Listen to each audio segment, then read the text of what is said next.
All right. We moved our way down, all the way down to Langley Field. Yeah, all the way to Langley Speedway. That's just a small move from where we were a couple of minutes ago, isn't it?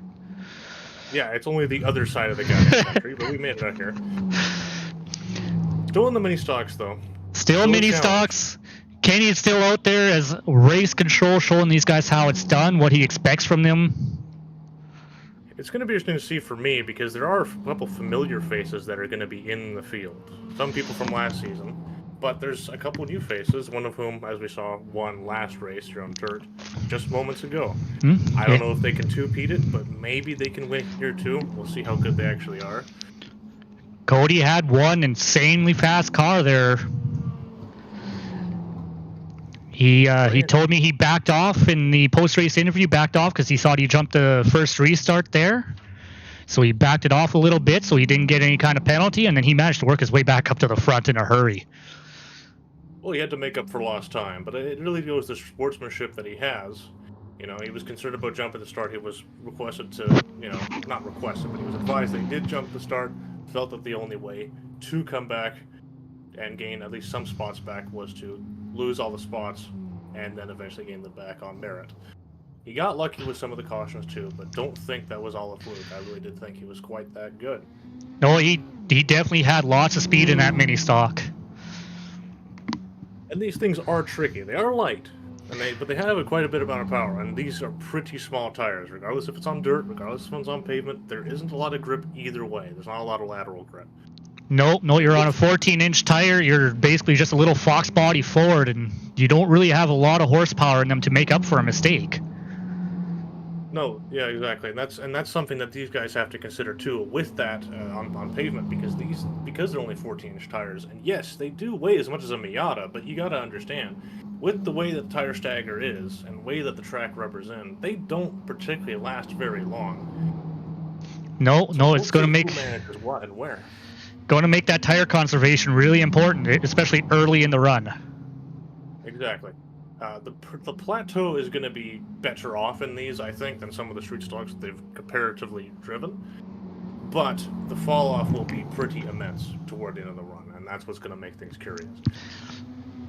Well, and you can see, like, you got the 45 car there of Frank Hughes. He's making friends without outside wall. He's trying to make that track just a couple of inches wider for himself, I think. How considerate to make a bigger track for everybody. Just to make it more racy to have up to 4 lanes of driving, perhaps? Well, he's definitely trying.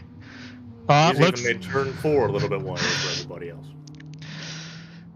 Now, I don't know about the walls out here in Langley, but I know the walls out here at my home track in Sutherland Automotive Speedway, they don't move. Nor do these, but given the fact that there is a NASA research facility, and I'm not joking about this, just over the way from where this track is actually located, perhaps there's some technological trickery at this place too that we don't know about. So it wouldn't surprise me. But at least for the moment, with how light these cars are, no, just by sheer force, they won't move. Yeah, I think it's going to take more than a Fox body Mustang and some space-age concrete to make that wall move. Absolutely right. Try a space shuttle, not these. I don't like the concrete. But it looks like right now Justin Walbring in that 666, and I had trouble with this because the scoring is showing 127, but he changed his number to the 666. I think he made a deal with somebody to get that scheme going, but he's out there. Hopefully that deal pays off on a pole position or something. I mean, if he's going to make a deal that immense, I can only hope that it's going to work out for him in that regard, because that is quite a deal. He's putting down decent lap times, though. He definitely is. Well, looks like... We'll just take a quick look here and see what kind of lap times he's putting down. Got a 17.3, 17.9, 17.4. It's nice to get those times down there, but you also want to be consistent in your times.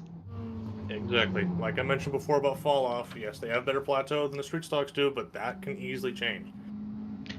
Anyone can be fast for a lap. It takes a lot of talent to keep those tires under you to be fast for a long time. To finish first, you must finish with your tires on. So far, the times are around the 17.3, 17.4 bracket for most of the field. The only two outliers right now are the 44 and the 45 cars. 44 with a 17 flat and the 45 Frank Hughes, with 17.2 as their best laps, respectively, for the moment. That is, if you're not counting Mr. Kenny Troughton, our race control will put down a blistering at a 16.9. Yeah, but he wants to show off. He wants to demonstrate what he can do, but he's not allowed to participate. I can bushwhack too if I wanted to. You two, we both could right now if we had it our way, but we're not going to. We're going to let people have a good shot here. We don't want to stink it up for everybody. No. This is a rookie league. This is for a lot of folk here who may or may not be relatively new to the iRacing service, and they're out here for just a good group of guys learning how to race. What I like to call edutainment. It's educational but fun at the same time. It's not Pajama Sam, it's stock cars. Exactly, as you got Ray Andrews taken to the track for some more practice here. He is trying those pit exit limits with his tire scrubbing, but it's certainly optimistic on his part doing that. See what kind of lap time Mr. Andrews can put down.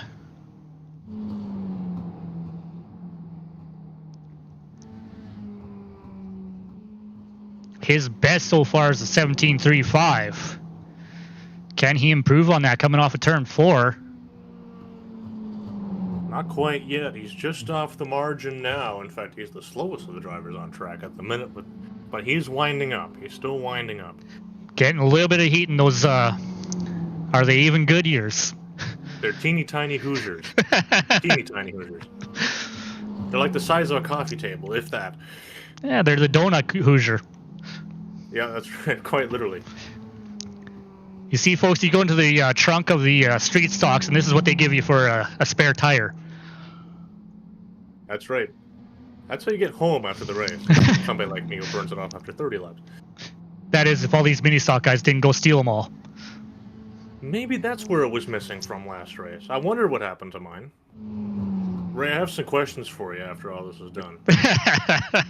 That one looks familiar. If you look at the right rear, that looks familiar to mine. We got the 44 of Tim Ruark out there. He is testing that apron to see if there's any extra grip down there. He's been hitting absolute gainers so far, even with the track being rubbered in the way it is. Yeah, 17, just about a 17 flat, 17.07. His last one was a 17.43. And the best part is, Tom, is that he's hitting them consistently. He's right around the 17.4 margin, even late into his practice laps, which leaves me to be pretty hopeful to see if he can maintain that in the actual race itself. That's the real key thing. He just hit a 17.2. Well, and as far as people that are actually eligible for the race, he is the fastest car on track, so he may be the one to put your money on if you're going to take bets for this race. Other people got some work to do. Don't make it easy for Tim now. No. Race control, let's put an EOL to that 44. Make him work for it. Yeah, can we put him on the weight scale just to be absolutely sure? I want just to see where he shakes out as far as that goes. I do believe that iRacing needs to put in a penalty per car. You know, a weight penalty or something to slow them down, because you get a couple of those guys that no matter what car they're in, what track they're at, they are insanely fast. Looks like the British borrow from American ideas, but I think we should borrow from the British on this one. The British Touring Car Series has what they call penalty weight. So success balance, as they call it. I think we should implement something like that for these here drivers. Yeah, you know, give Tim a little something to work for.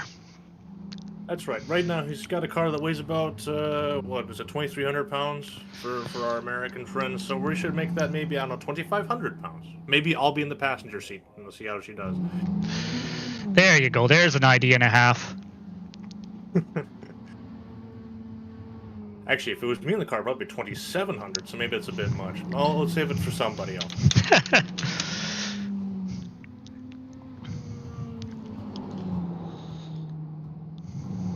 Tim returns to pit road after putting in his very respectable lap times. Let's see how everybody else shakes out.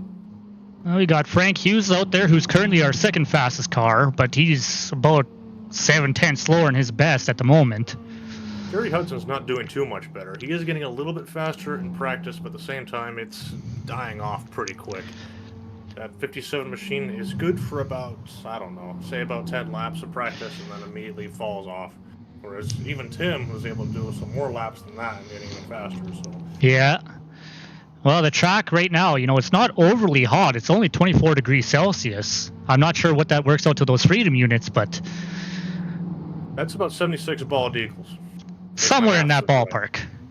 So track's not crazy hot. There should be a fair amount of traction out there for those boys. They are tiny tires, but there should be plenty of grip in the track. That'll go away, obviously, as the race happens. And, of course, that also means the temp is going to go up. I'm anticipating somewhere in the bracket of up to 80 degrees Fahrenheit for the track itself. Yeah, as more cars race, more laps get put down. We are coming into sunset, so the sun will be turning off the track and parts of it, getting more shade, but that just makes it more tricky. And that too, it's a double-edged sword with that, because you will find more grip, obviously, in the more shadier parts of the track. But the problem is, tires being tires, they want to grip up more. And for that, you got to balance your throttle and brake a little bit more. It'll catch, but what it'll want to do is go forward, even with the stagger. So you got to be mindful of that. So you got to adjust depending on the corners. So it might be a little bit freer in 1 and 2, depending on where the shade lands versus 3 and 4. And that is something that's going to make things interesting as far as the race itself goes. Yeah, you'll see some drivers have more speed in one end of the track than others, and vice versa for other drivers. It's going to be, where are you better than the next guy ahead of you? With a track like this, it's not just going to be up to track temperature. It is going to be some very close racing. Hopefully it's not going to be too argy-bargy, but people shouldn't be too offended if they get a little bit of firewall in their bumper.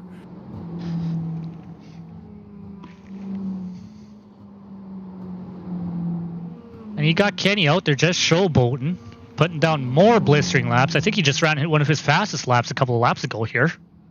Oh, what a show-off. He's living up to his name, though, RC Boss. I'll give him that much. Matt Moreau is trying to improve as much as he can do as far as his lap times go. Bonus points for choosing a very crafty Dodge Avenger paint scheme, very reminiscent of the Canadian Tire Series cars that would race on tracks not too dissimilar to this one. No. And it has been a long time since, well, unless you count the NASCAR Canada Series, it's been a long time since you've seen Dodge on anything but local short tracks. That's right. Canada, that's what's kind of funny. Like Chevys are the main short track deal as far as like crate motors and everything else down the States. Up here, it's Dodge everything. They almost run the whole goddamn thing. It's pretty remarkable. It's a weird maybe where you're from, around here in Saskatchewan, the 602 crate reigns supreme. Maybe that is a thing out here. Some parts of Ontario too are still like that too. Well, the other thing as well is sometimes it's a mixture of both. Actually, a lot of the times it's a mixture of both. They're Dodge bodies, but they'll have crate motors in them that are 602s and stuff like 604 motors, stuff like that. Same with Fords. A lot of the Ford guys actually rank 604s, but don't tell them you heard that from me. I just know it. I heard it from somewhere else. But Matt Moreau just about getting down to his best lap time the last time around. A little bit slower this time by. That's just Matt's MO anyway. I mean, it looks like he's even maintaining it in practice too. He's great over a long run. Very rarely will he lose up his stuff up in the short run. He's been fairly consistent so far in this practice session.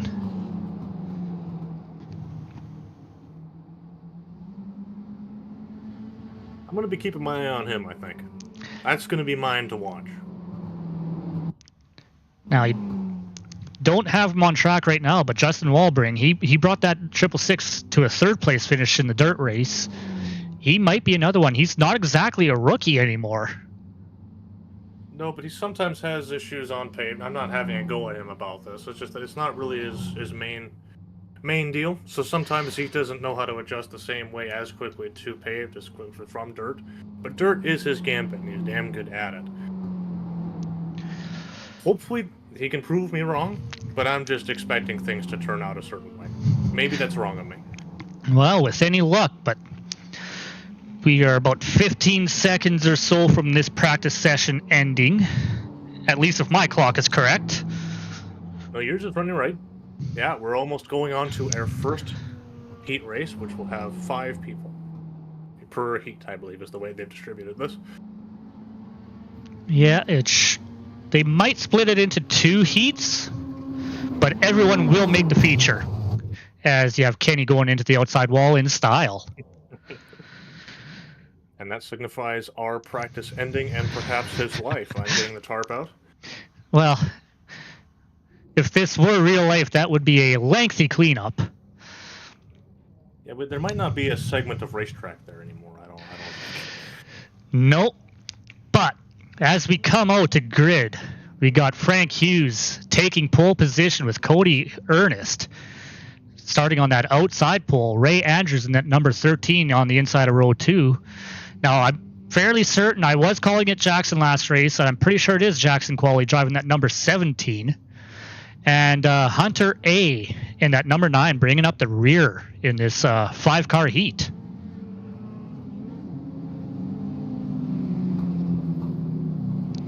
So we got 8 laps for them to figure out where they're going to start in the feature race.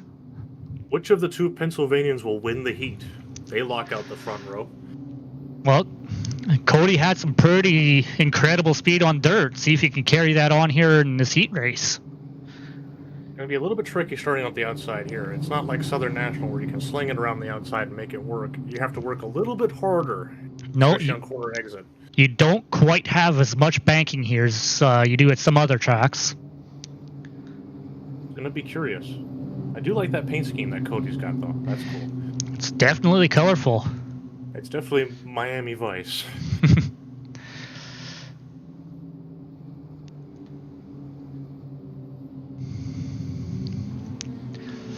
But we should have the pace car peeling off here, if I am not mistaken, as they come through 3 and 4.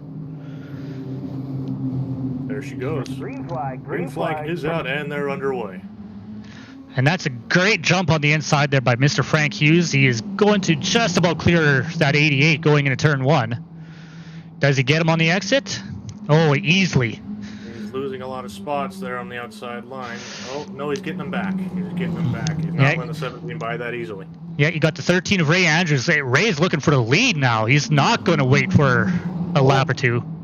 No, he's not waiting indeed. He let him know that he was there. Nothing too bad. Just a little bit centrifugal force pushing him to the outside line. Yeah, Robin's racing, right? And you got Jackson Qualley there up in 3rd now. It's all with good intent. And like I said, you can't be too mad at people getting into each other in a place like this. Ray went wide into 1. That's going to let the 45 go back by him. Get him to let that 17 up alongside yet, too. He's going to lose 2 positions there down that back straight. That's going to cost him. Can he get them back? It's still just enough time to make something work. Yep. I mean, either way, he'll get a good spot in the main event. We're halfway through. Time is running out, though. Oh, Jackson giving just a little bump going into turn 3 there. Just enough to move. Just enough to get that bumper inside, go into turn 1. There he goes. Can he make it stick? He let him know that he was there. Catching him's one thing, passing's another. He's going to have him. Going to have the nose and go to clear him going into 3. Gives that 13 the inside to follow him through. The 45 thought the better of it. Just said, hey, I'll let him through. And it's likely he's going to do the same thing for the 13 here. Yeah. Right now, the best thing for him is to be single file and then maybe to stump out the 13. And the 45 gets into the 13, spins him out. Down she goes. That, you hate to see it.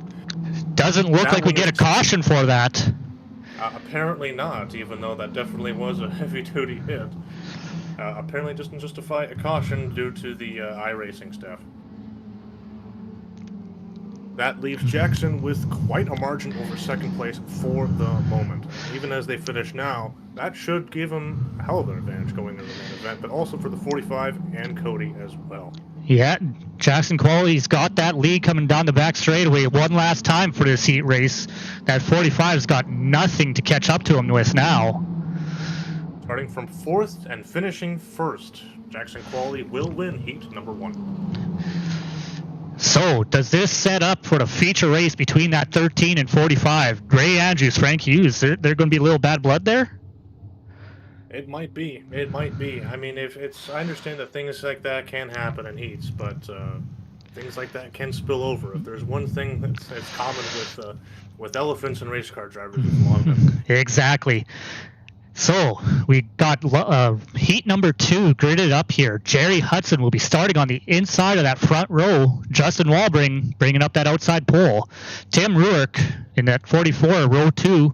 Ray Dunlap in that 14. And bringing up the back is the number 89 of Kyle Thayer. I'm really pulling for Justin. He's in a good spot here to get something going. If he can make it stick, and I believe he can, it's just going to be very hard for him. And if he can walk away with a win at this heat, he's going to have to get either ahead of that 57 on that initial start or get right behind him, because that 44, he was quick in practice. If I was him, I would probably be beating and banging with the 57 side by side for quite a while. I'd be wearing him out. But the best thing I think for him, with the way that he prefers to go about things, if I was more like him, I'd probably want to be a little bit more single file. Ideally, you want that 14 on the outside there, Ray Dunlap, to hold that 44 up as much as humanly possible. Will that happen? Well, we're going to find out in half a lap. A couple people dumping the clutch already. They're getting excited to go. Here they go. And there's the green. Justin does get a good jump on that outside if he can get down in front of that 57 off of turn 2 here, but 57's got the run. Come on, man, you got him. He might have. Oh, he messed up already. And he might have almost had the room to come down in front of that 57 off of 2, but he's holding it steady out there, though. He's keeping up and keeping it level with that 57. He knows he can be faster on the outside line, but it's going to be hard if he's not goosing it just the right amount. He's getting busy with the 89. Yeah, just a little bit of contact there as the 89 went by, and that leaves the door open for the 44 of Tim to come through. But he's able to slam the door closed. The 57's just driving out there on a Sunday cruise by himself right now, but... Justin doesn't have to, just he's worried about his own little world right now. He's thinking about what he's going to have for dinner after the feature race. He's just taking his time. Everybody else behind him is in full panic mode, though. Yeah, the 89 washed up a little bit into turn 1. That's going to let Justin catch up, get the run on the inside. He's got an opening, but he got loose going into 3. Still loose. Justin, it's not a dirt car, man. You drove that earlier. This is not one of them. And of course, because he's done that right rear is glowing red hot. Well, and it cost him. It let that 44 Tim Ruark go by, and Tim's looking for second right now. It's going to cost him worse. At the rate that it's going, it's possible he might finish last here, as long as the 14 doesn't get by him. Yeah. Contact between the 44 and the 57. A bump and run for first place. That really cost the 57 a lot of momentum. The 89 tried to go outside, but that outside wall was right there. Oh, man, he's going to walk away from it now. It's quite a margin over them. Justin's coming back for third with 2 laps to go. That might be enough time. That's enough of a gap there to basically secure it. I don't want to preempt anything, but it does seem pretty certain. No, Tim's got a sizable lead right now. He's pretty comfortable as they take the white flag. The battle right now is between second, third, and fourth. You can put a tarp over them right now. I mean, it looks like everybody's kind of finishing where they're going to end up here. Yeah, Justin's looking way down to that apron, just not enough there to get the inside. And as they come across the line, Tim Ruark will take the win in heat number 2. Jerry Hudson following that up in second place with Justin Walbring finishing out your top 3. Commendable effort by Justin all the same, though. It certainly wasn't from a lack of trying. If anything, it might be from a little bit too much trying. I think he was getting a little bit too excited. Otherwise, I'm pretty sure he would have had that. There's definitely a little beating and banging there. Was quite a bit, yes. 44 really wanted it, and unfortunately that was at the 57's expense. Yeah. We'll see how long that memory is between those two. Or maybe there's not even any love lost between them. Who knows? No, but here we are starting out heat number 3, field of 4 cars. Matt Moreau is taking the pole position in this one with Daniel Kotu in the 33 on the outside pole. Then you got number 21 of Mick Olofsson starting the inside row 2 with Robert Sire finishing up the field. All Matt has to do is hold station. That's something he can and usually does do very well. And as I've mentioned before, he's good over a long run. Now, it is only an 8-lapper, but long runs do still count here, so as long as he's able to do that, it's his. Yeah. But Matt has been consistent, probably one of the most consistent lap times in practice of these 4 cars. It's his to lose. That's the only problem right now, is it is his to lose. He's not going to get, disqualified for it when the 21's getting a little bit impatient behind him. I was just about to say, he can let off the clutch and save some fuel there. Yeah. That's one way to do that. But they come through 3 and 4 here, get ready to take the green. The pace car is going to peel off in just a second. Green flag is out. Oh, did he miss a shift there? There's a little bit of delay from Matt. That's going to cost him already on the point. That allowed that 33 to clear him on the outside. The first time we've seen that tonight. Some beating the bag in there for third, looked it. Yeah. One's going to take the... yeah, he's going to slide right in there. Matt's losing all the spots right now. You hate. Oh, and there's contact. Oh. Robert Sire tries to come up and clear, does not clear, gets into the 38. He cleared himself off his nose, all right. That's not the way to do that. And there's contact for the lead. Oh, there's contact everywhere. Mick Olsen taking away that lead from the 33. 33 wasn't having any of it. Mick is in a hurry, setting himself a bit of a gap over the 33 car, excuse me. But it's not going to be there for too long. 33 is inching his way back. He's got enough time to do it. Yeah. Well, I see Mick. He's running what we around here call the bandolero line. He is not going right up to that outside wall down the straightaways. He's only coming up about halfway up the track. No, bandolero line is absolutely right. I can see why you guys call it that. But if he's going to use, if the whole track's there, you may as well use it. Yeah, take some of the grass with you, Mick. Keep the momentum. He's spackling his tires with Virginia grass. It does seem to be working for him. He is pulling a gap on that 33 in second, but Matt Moreau is catching up to try to put on a little bit of pressure. It might be enough time for Matt. Now, I know that he's got a little bit of damage, but that shouldn't matter too much. These things aren't the most aero-dependent things in the world. And so long as he hasn't bent anything important, like, say, a tie rod, I think he should be good. 33 washing wide. That's going to help Matt out. That might be the difference. That might be the difference right there for P2. 2 laps to go. Does Matt have enough time to get there and make the pass? It might not be enough. He might feel desperate enough to do something about it. Can he do it on merit, though, is the question. As they come take the white flag, he is looking to the inside. He is not there, though. But it's enough to... Always got the preferred line. It was enough to make that 33 thing twice and wash up, and he's going to look to the inside in 3. 33's washing up wide, but he should have the run off the outside. Can he hold it? Not quite. Line. By inches, by literally... By 1/100th of a second. Wow.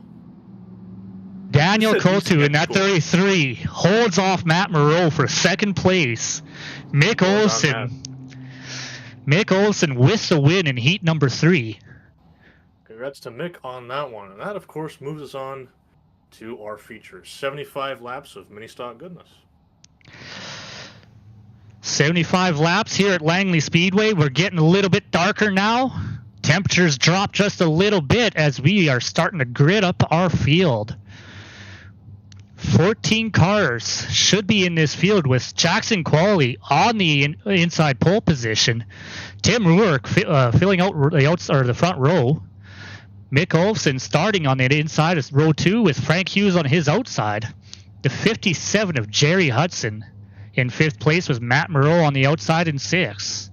Cody Ernest brings that number 88th in 7th with Justin Walbring outside of him. Daniel Kotu in the 33 will be starting 9th with Hunter A starting 10th. And then you have Kyle Thayer and Robert Sire bringing up the back of the field. Sorry, I miscounted that. It's 12 cars in this field. All good. I will say this. There's a lot of heavy hitters in the first 2 rows alone. I mean, it's going to make things really curious. This is going to be a high-stakes race. Like you said, we've seen some issues there beforehand in the quality races to get spots. So yeah. Let's see how they react to each other now. But these drivers have to remember they have 75 laps. They've got to save a little bit of that tire for the end if they want to have any speed at all. Fire fall off, if I were to predict, will probably kick in right around the 23, 24 lap mark. I haven't done, well, admittedly, very many laps, if at all, in the stock here. So that's a very wide margin, but nonetheless, that's probably when it's going to start to get bad.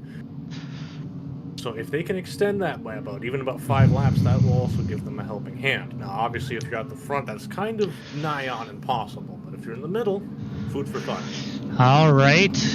Pace car's peeling off, and the green flag is coming out. Jackson gets a great start. Caught Tim sleeping. Allows Mick Olsen to clear him going into turn 1. And it's some pushes from behind. Get up to speed there. He was really off the margin. It is too wide back behind them throughout the field. You got that 88. Oh, 3 wide coming through 4.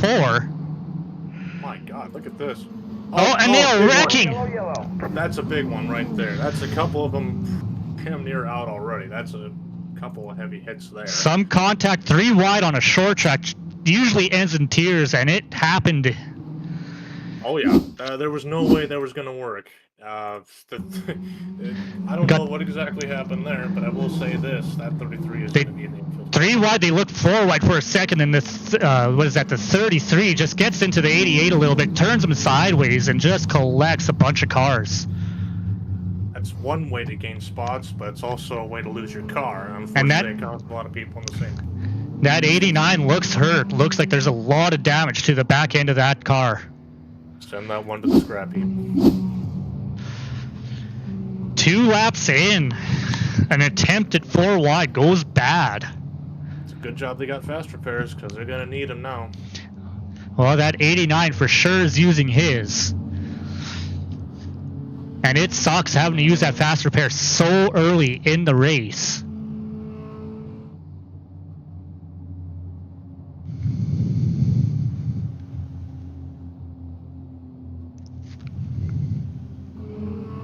Race control has decided that 33 would be the one responsible for that instance, so he will be EOL'd for that.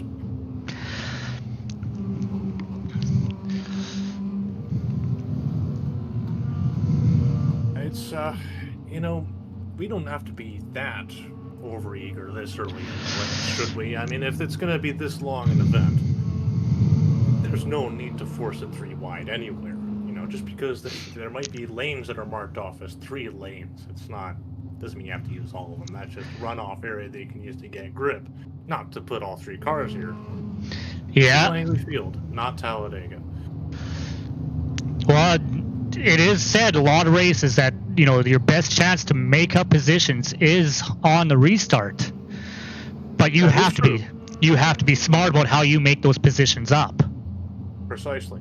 And that's the contention I have with this, and I've just been informed there are in fact no fast repairs, so we may actually see some DNFs already. Well, with the damage to the rear end of that 89, I'm going to guess he is going to be unable to continue. That's going to be a lot of work for his crew to try to straighten that thing out. Feel bad for Kyle. He's a good fellow, but yeah, that thing is so write her off, but write her off. Yeah. Sometimes it is better to just leave it out and come back next week and try again. But it looks like we are doubling up, getting ready to take the green flag. Jackson Qualley still got the lead. He's got Mick Olsen on his outside, the 44 Tim Ruerkin behind him. Those are people that are going to keep him busy for quite a while. Like I said, heavy hitters in this top 4. A lot of fast cars. And they're underway. Jackson on the point. Didn't catch Mick sleeping that time, but that 44 is looking to try to push 3 wide coming into turn 2. You about did. I was nervous about that. I mean, let's not, but thankfully thought better of it. It gave Jackson enough encouragement to get moving. Yeah, well, that's one way to motivate people, I'll tell you that. Mick reaching far deep into the corner to try and get a good launch off, and it is working. He is making moves on the 17 now. He is holding tight with that leader. Tim is falling back just a little bit. Yeah, Tim's losing a little bit of momentum, but he's still in good form. Mick seemingly is just getting better lap after lap. look at him go. He's got a little bit of momentum on the inside line, using a little bit of curbing as a bit of additional grip, putting some pressure on that suspension and that tire. He's using the Bandolero line a little bit, as he said earlier, and of course it's going to work. Hell, you paid for the whole track, you may as well use it. He's keeping Jackson earnest. Still on the point, but it won't be a matter of time before Mick is going to be right there, more than likely side by side with him to keep him busy. Yellow flag is out. Oh, and we have another caution. Looks like the number 27, Robert Sire, has had an issue. Let's go back and see what happened to him. Looks like they are on the back straightaway. Coming. Oh, and he just drove into the corner hard. And oh, looks like he just got a little bit of help on exit from the 33 and turns him into the inside wall. Unfortunate for Robert, just a bystander in that one. Yeah, just nowhere to go there. Just that's the way she goes. But 13 laps in, we're going to have yet another restart. Thankfully, that one wasn't quite as egregious. Didn't take out near as many cars, but... And indeed, we already have a retirement. Kyle Thayer and everybody else has decided the better of it and have parked it for the rest of the event. Well, like I said there, when it looked like he was trying to drive there, that back end was not sitting the way it was supposed to be. No, it was sitting like a 1960s gasser, except even worse. You know, it's except broken. So it's. He was trying the lowrider setup with the front hydraulics popped. Yeah, it works in SoCal. It doesn't work out here, unfortunately, on straight mini stocks. So that's junk. But that's going to give Tim another chance there. He was falling back on that last run a little bit. He wouldn't have stayed back if those two leaders started fighting a little bit harder, but... I believe the caution was also once again called on the 33. He is making his way to pit road here shortly. Yes, I do believe that this series does run a 2-strike and you're out. If you cause 2 cautions, you will be asked to park your car. Doesn't seem to be following through with that. No, there he goes. He definitely followed through with it then. And unfortunately, that is now 2 DNFs, one due to incidents, and the other one as a unfortunate bystander of said incidents. We'll be going down to 1-2 green this time by. Yeah, they are doubling up. The lights on the pace car are off. And it is heading to pit road. Looks like the 17 got a decent jump this time. Can he clear that 21 going into 1? Doesn't look it. Yes, he can. It's easily enough. marginal. But that 44 looked to the inside of Mick. Not quite happening. No, they're single file for the moment. Cody looking for a way past Tim. It's not going to happen for quite some time. He's just way inching in. Oh, they tapped. It's not little bit of contact, but you got Matt Moreau looking to capitalize on that. Matt Moreau, Mr. Long Run himself, trying to find a way past using the Bandolero line. The 45 taking advantage of it and playing Trojan horse. Contact between the 88 and 45. They're just about to turn the 88. Thankfully, these things can take a little bit of a beating. They don't spin super easily, so that keeps them straightened out. Single file for the moment as they run. Jackson on the point, Mick second, Tim third. Well, and right as you say that, Justin looked to the inside of the 45, had nothing there. No, not quite yet. It's going to take him a little bit of time before things get back and heated up. That'll give them the grip they need. And he got the 45 all over the back bumper to the 88. He's looking for a way past, and it looks like Justin's thinking about it like, hey, yeah, make a way for me through here. That works out for both of us. Frank, I like to call the Trojan horse method. Frank looks like he can just about get the run coming off the corner, but not enough to get to the inside. Unfortunately, because of the way he's crossing that curve, you see it there, Tom, he's not able to get it gripped up because it's going to push to the outside. So he's got the right idea. He's just not crossing the berm the way that he ought to. Otherwise, he would be probably around or alongside Cody right about now. Oh, absolutely. Gives Cody a bit of a tap. Cody knows you're there, man, but I appreciate you getting extra motivation. Justin taking advantage of this. Well, and while we were talking there, we missed a pass for the lead. Mick Olsen. I apologize to everybody, but yes, Mick is on the point. Sorry, there was some action in the middle of the pack there, but Jackson forced to relinquish the lead for a bit. Can he get it back? He's been leading the most laps of the night thus far, but Mick is not one to lose his lead that easily. It's going to make Jackson work for it. Yeah. That was the debut for the 17 there, or the driver in the 17 car, but this is Mick we're talking about here, one of the best that comes to dirt, and he's proving himself pretty handy on pavement, too. Yeah. Well, and again, Mick, he's no rookie to the series. He's been in the division for a couple of years now, or a couple of seasons anyways. He's a true hard grit, rusty, short track racer, and you can see it here. It's proving positive right here. I don't have to even say anything. You see it for yourselves. Jackson looking for a way past. Yeah. He's trying to give himself a little bit of a run on the outside just to cut in. He's trying to find a way to extend out there so that he can diamond the corner a little bit better. He's got the right idea. But Mick is not one to be fooled for it that easily. No, and if Jackson is smart, he'll just sit there and he'll ride for a few laps. So he'll watch that 21's line, watch what he's doing, where he's entering, where he's exiting, and see what he can learn from it. He's a quick study. Look at this. Looking on the outside. Tough place to make a pass here, but he got alongside. He's even with the front bumper. Oh, look at this. He's going to have to let it go a little bit because the 21's going to be faster on entry. And well, it's going to make a flat track like this. Mick washed up a little bit and forced them both wide. That allowed that 44 to clean right back up to them. They had a small gap back to that 44. They don't anymore. And it'll be a 4-horse race here in just a second. My oh my. If Tim didn't back out of that, that would have been the end of the 17's race. That was right on the margin. Yeah. Wow, that was close. Got some smart, hard racing up here at the front. And these guys, these 4 cars, they have broken away. It's 3.6 seconds back to 5th place of Justin Walbring, who's into the outside wall under pressure from that 13 of Ray Andrews. Justin, hang on, buddy. Doing all right. Well, Justin's up 3 positions from the green flag.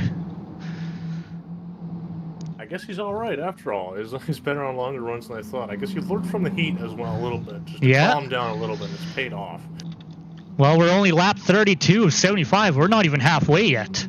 No, these cars are barely broken, and now's around the time that you're going to start to see them lose a little bit of lap time, but other than that, it's, it's pretty even Steven for the moment. And I think Justin just let that 13 go by. He's like, you know what, I think you're faster, I'm going to let you go. I'm not going to fight you right now. It's only going to harm them both if they're stuck side by side by this. Remember, 2 cars side by side are going to be slower than 1 car following another. That's not just drafting, that's just physics. Well, and they've got that white and blue car. Actually, I don't think the paint scheme is quite showing up the way it's supposed to be, but that 99 of Hunter A, he is catching up to these 2. He's taking his sweet time, too. And if they keep fighting like this, it won't be long before that 45 of Frank Hughes catches up to this group, too. No, and depending on how much he's saved, which it looks like he's been slow for quite a while, so maybe he's got more saved than those 2 up ahead of him. That might make the difference to gain at least 1, if not 2 spots on the bubble. Yeah.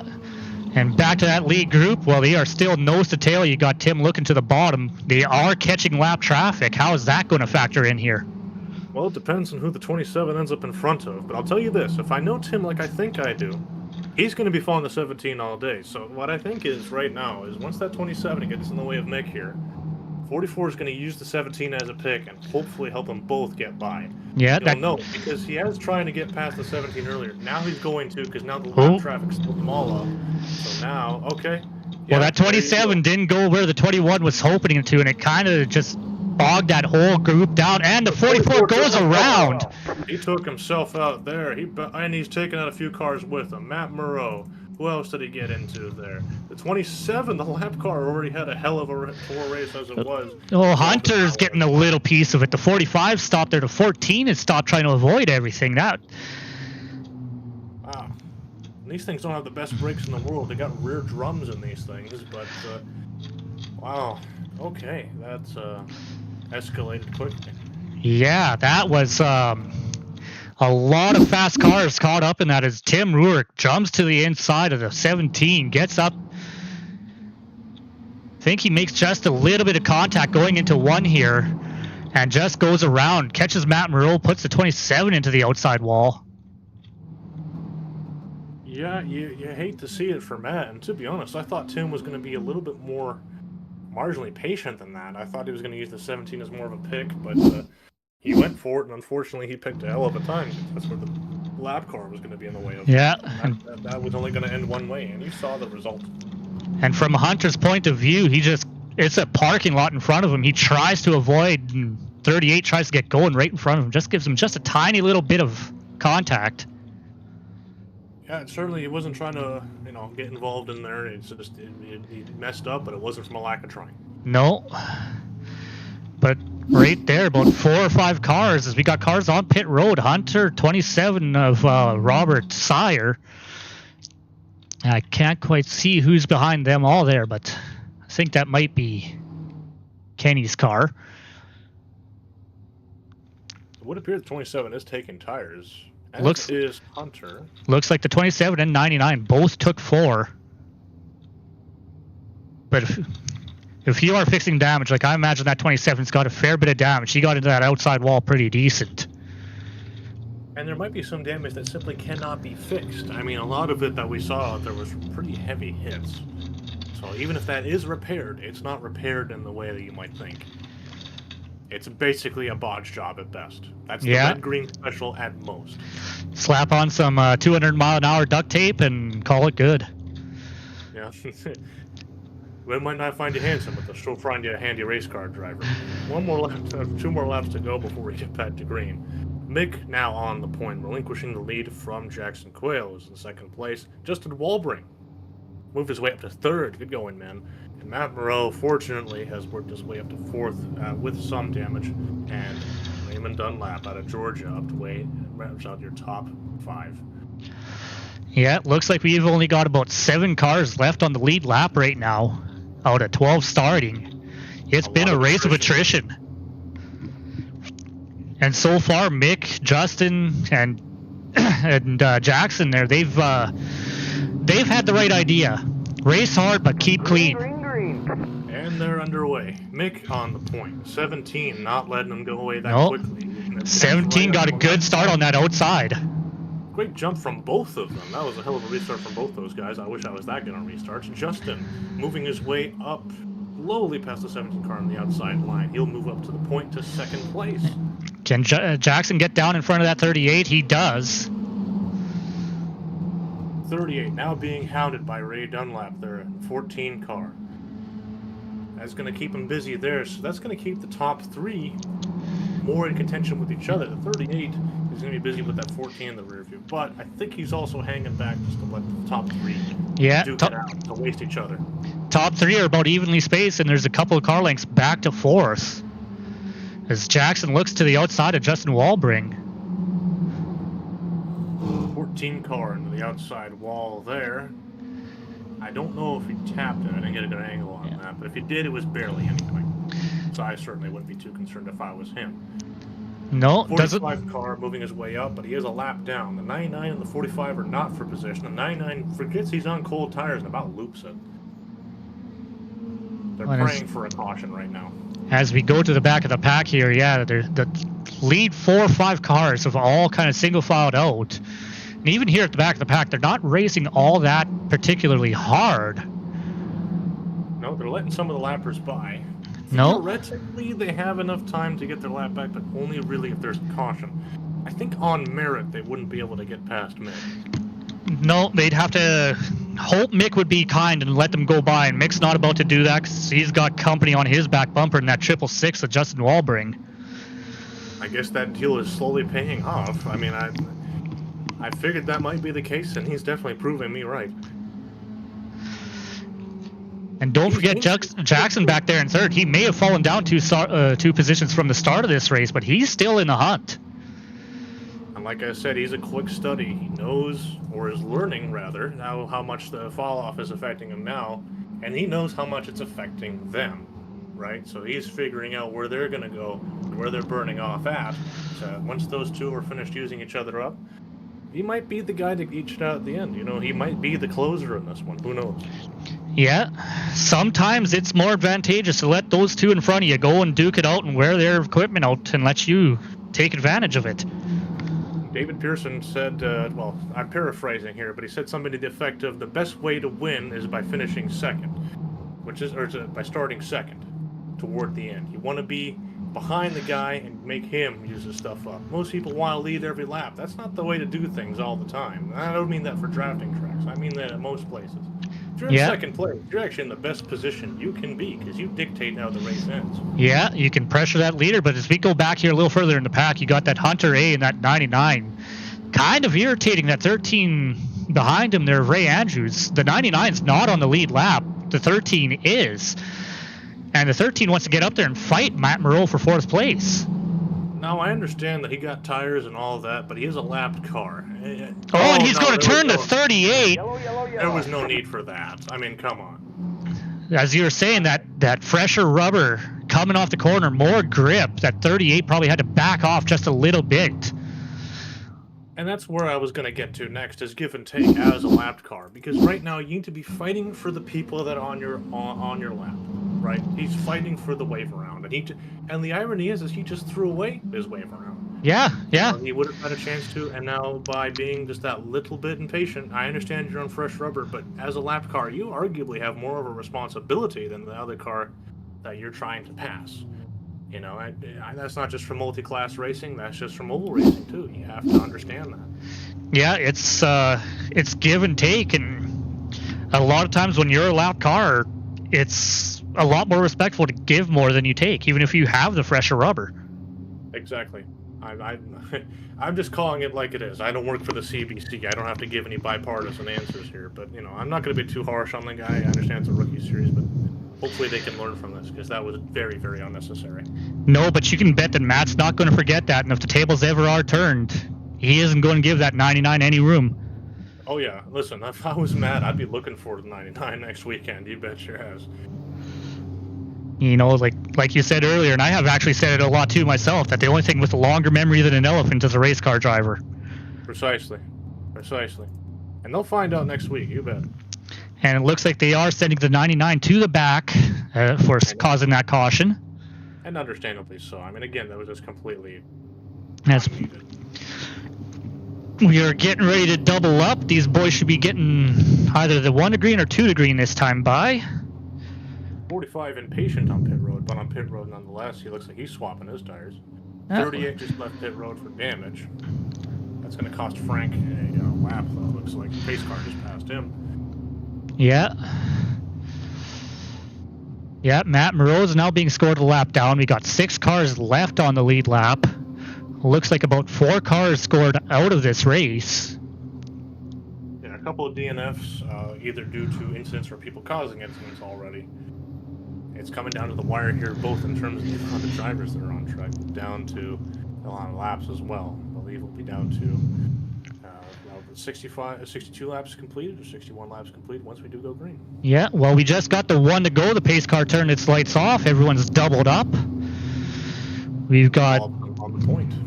Got Mick Olsen there on the front row with Justin Walbring bringing up 2nd place. Justin's going to want to get to that inside as quick as possible because Jackson's right there on the back bumper of the 21. And yeah, you know he's going to block that. He's going to be right behind the 21 car. He's going to be keeping Justin outside. Yeah, well, as we take the green flag, that 17's priority is to stay right on that bumper of the 21. That gives you the best shot to take 2nd place back. Justin had a better start than 21 did, I think. And Jackson fell back. That allows the room for Justin to come down, close that door. Justin down in line. Now they're single file. Looked like we had, maybe it was a 44 way high in 3 and 4 there. He's being caught to the outside, the 99, forcing him out there. Yeah. We'll have to go the position to a lapped car. The front 3 here are nose to tail. A little bit of a gap back to the 13 of Ray Andrews, but he is closing the door, or closing up as quick as he can. Jackson looks to the outside of the 666. Matt Moreau's got an opportunity here for P5. He sees it, takes it, gets it. And looks like he even went around the 99 cleanly. He had a chance there, but No, he understands that he'll think about that. He'll think about it. he was the bigger man in the situation. He's got more at stake than the 99 does at this moment, so there's no point in fighting it. Matt, cigar award for patience. You have it more than I do.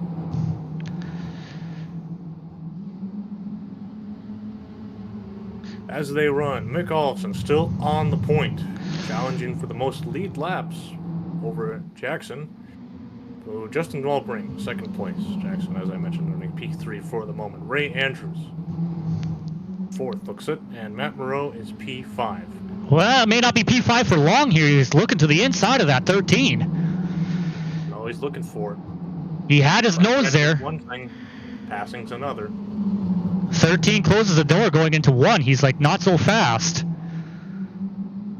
Looked like Matt was about to give him the bumper coming down the back straight a little bit, but he's got a mirror full of that 99 as well. It's coming down to the wire now. Decisions are going to be made. Oh, contact. He goes. He's in the infield. Collects it back up. Looks like he tried to make a move in the 13, about took himself out doing it. Thankfully, he manages to let the grass catch him. Collected it back up. He only lost one spot. There, that and losing his life and his car. But puts him along. To Tim Rourke.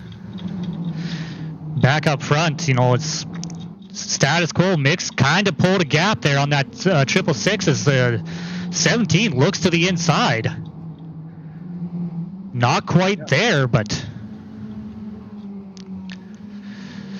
Justin is kind of opening that door on the entry, allowing the 17 to look. The 17 looked, thought about it, I think tapped him, and then immediately lifted and braked. So thankfully he thought better of it and didn't cause an incident there. But this fighting very easily could have been. This fighting is allowing that 21 to drive away. As the laps wind down, they're coming to 4 to go. Exactly. The battle now is for P2. And so long as there is a battle, Mick pretty much has this in the bag. Yeah, Mick just has to run his line, hit his marks, do not make any mistakes. Saying that, though, Justin is working his way back up. Now, if these two, which may not look to be the case, Justin is slipping a little bit in turns 1 and 2, can figure it out amongst themselves, they can together make their way up to it, and then it can be a battle for first between the three of them. Yeah, I don't know what goes through their heads. No, they come off turn 4, taking 2 to go.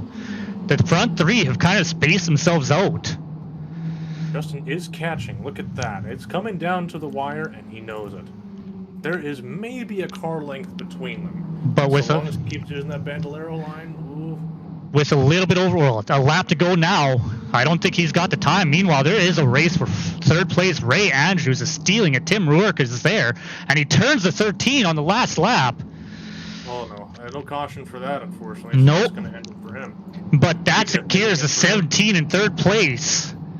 Mick Olofsson wins it from third to first. Matt stole it.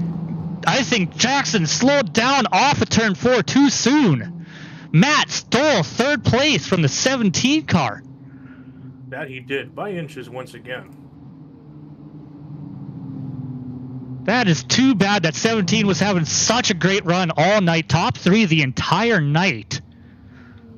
How about it, though? He even got the pull, but unfortunately he wasn't able to bring it home. I don't know if he just got himself loose coming off of turn 4 or if he backed off thinking he had the spot, but Matt was there to capitalize, stole the podium position. Yeah, we might have to look at that a bit again later, but that was unfortunate for him. I don't know what exactly happened there. It looked like, I only caught the tail end of that, but it just looked like he kind of accepted it for what it was and lifted. I don't know if it was because he got loose or tight beforehand, but yeah, kind of threw that away. Well, we'll take a quick look here. We'll go back. Matt Moreau is coming off, and yeah, that 17, he just pulls down.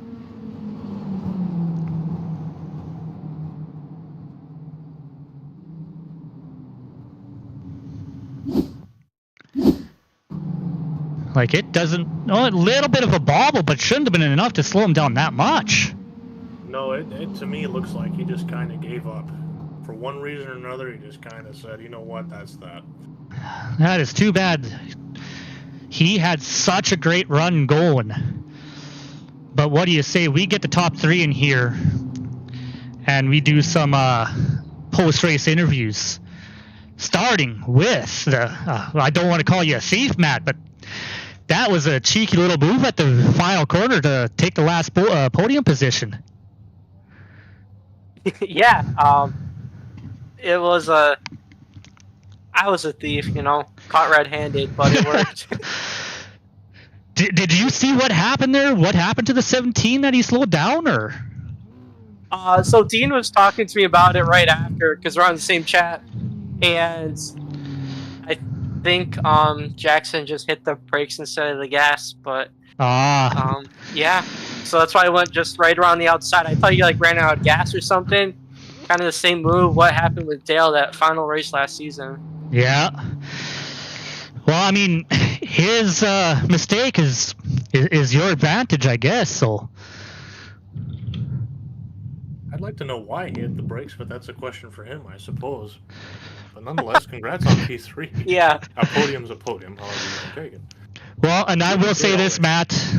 Of the top 3 finishers, you probably had the most eventful race of any of them. Pretty much, yeah, I think so. A lot of going from the back to the front a few times. Yeah. You were kept busy.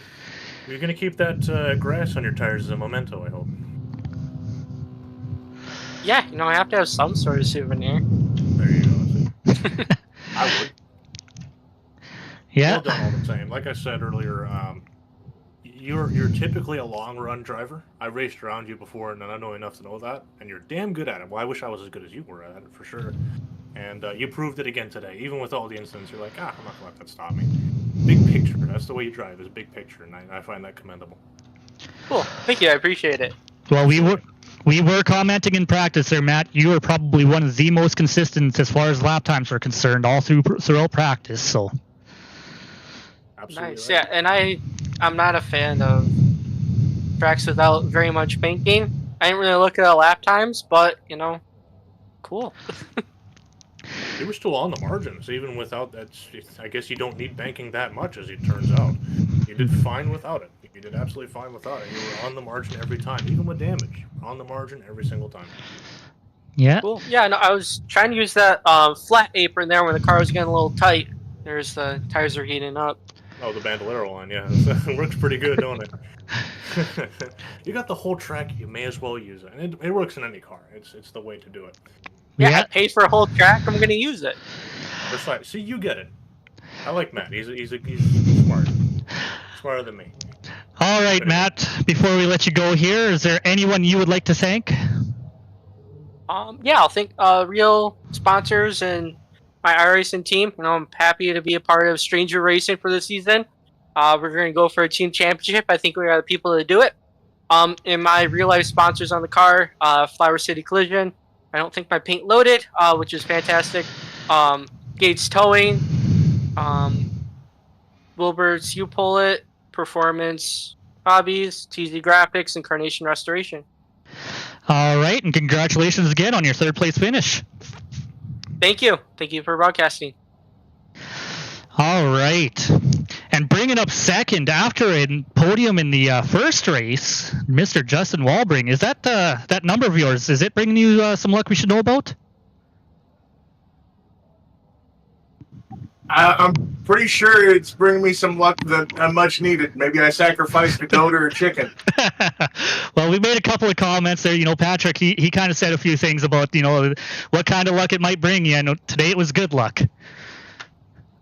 Yeah, most definitely, especially after the last season that I had caught up in a lot of accidents, whether it be my fault or somebody else's. It just by the end of the season, last season, I was starting to get kind of frustrated. But this is some vindication for me. Well, it's a great way to start a fresh season off. 2nd place finish, and a 3rd place in the initial race, the dirt race today. Oh yeah, I'm ready to put more of these in. I think I have a couple first places in my future. Well, I definitely think you have some chances to win some. I was rooting for you the whole way. You've come quite a ways. and you don't have to worry about as many folks trying to screw you over as much this time, racing for P last. So I think it's only been a wide open berth for you as far as potential, if not future more P2s, definitely more P1s. I think you can do it. You absolutely can do it. Most definitely. I'd like to thank my sponsors real quick. Festicat Festival Services, Kush 21 for the pre-race ritual, Michael J. Steele with Steel Graphics with the wonderful wrap that he did for me this year. And I'd like to thank my teammates and Hunter Elilovich again. Right on, right on. Again. Congratulations on your second place there, Justin. Let's continue that luck going on. Well, I guess probably not next week, the week after, eh? Hoping so. You guys have a good one. You too. And finishing with the win, Mr. Mick Olofsson in that number 21 machine. Mick, that was between you, Jackson, Tim Rourke was in there. You guys had a lot of battling all the way throughout that entire race there. I wasn't expecting that kind of finish for myself coming in tonight. I'm not normally good at the asphalt races, but I don't know, something just finally clicked for me, and yeah, those guys put on a great battle. Chasing Jackson down for those first probably 20 laps was a load of fun. You had the most laps, and you had the best lap. You hit a 17.002. You had the absolute best lap of anybody in the field. Sweet. So that Ford Mustang was hooked up. That it was. You had a hell of a car, and you're damn good at figuring these kinds of things out. You're a quick study when it comes to paved as well. Yeah, I definitely didn't get the results in the dirt race I wanted, but I tried a little too hard, and it cost me. I should have been a little more patient. Yeah, no, that was an exciting race the entire way through. Unfortunately, Jackson, he made a small error coming to the line. He cost himself the podium. You were long gone at that point, though. You had no competition anymore at that point. No, I noticed the last probably 10 laps or so that Justin started fading a little bit. How bad was the tire wear out there? The whole top 4 or 5 cars never pitted at all that race. Actually, to me, it really didn't feel like they fell off that much. I burned my tires down there at the end, so I can't really check them and see what they were. But other than that, I felt like I was hitting the same lines I was early on and still getting good times. Yeah, you're running what I call the bandolero line. We have our kids running the bandoleros here at Sutherland Automotive Speedway, where they only use the bottom half of the track, and you're finding speed doing that somehow. Yeah, for me, if I stayed above that yellow line, I would push. I needed to get my left side tires at least on that, so it would help rotate. Well, it worked for you. It brought you home P1. Is there anyone you want to thank? Oh, for sure. I want to give a huge shout out to Dean Qualley for letting us do this every week, and I want to give a shout out to my teammates at Strange Brew Racing. They raced hard and had a good finish, P1, 2, and 3 tonight. And I want to give a huge shout out to my buddy Donnie Bartlett. The 21 car is his rep. I'm racing this for him this season, and hopefully we can see him back racing with us soon. Alrighty. Well, congratulations again, Mick. That was a hell of a battle all the way through the front, all race long. Hopefully we see more of this throughout this entire season. Yeah, I'm really impressed with the way that this season started. A couple of the guys could have used a little more patience, but overall we had a good race. Right on. And thank you guys up in the booth for doing a great job. Well, Thanks. It was our honor, Mick. We had a lot of fun tonight. It was great, man. Awesome. All right. Any final thoughts before we end the stream for week 1 of the 4th season of the Rusty Misfits Racing League? All I can say is I hope it's more stuff like this, and again, just as an open invitation to anybody else that was watching this or will watch the VOD later, check out the league. Take part, fill the field. If you feel you got a chance out here, and even if you don't feel like you're the best out there, you want to learn and have a little bit of fun doing it, it's the place for you. Check out the rookie league here. Mini stocks are as fun as they look, trust me. I love driving these things and test drives just to pass the time, let alone actually run them in officials. It's worth it. Yeah.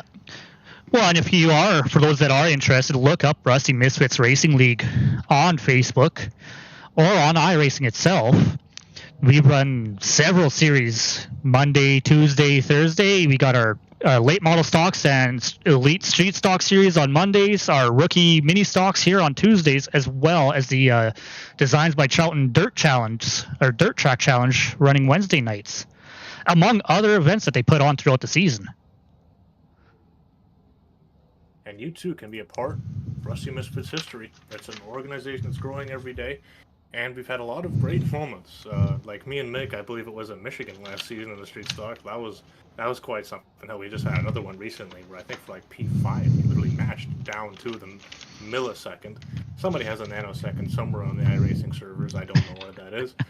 But, you know, take part. It's fun. A couple good guys out here.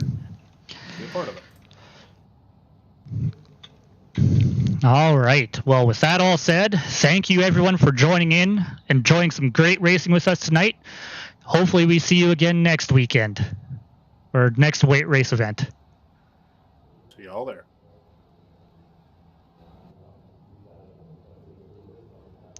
And the stream is done.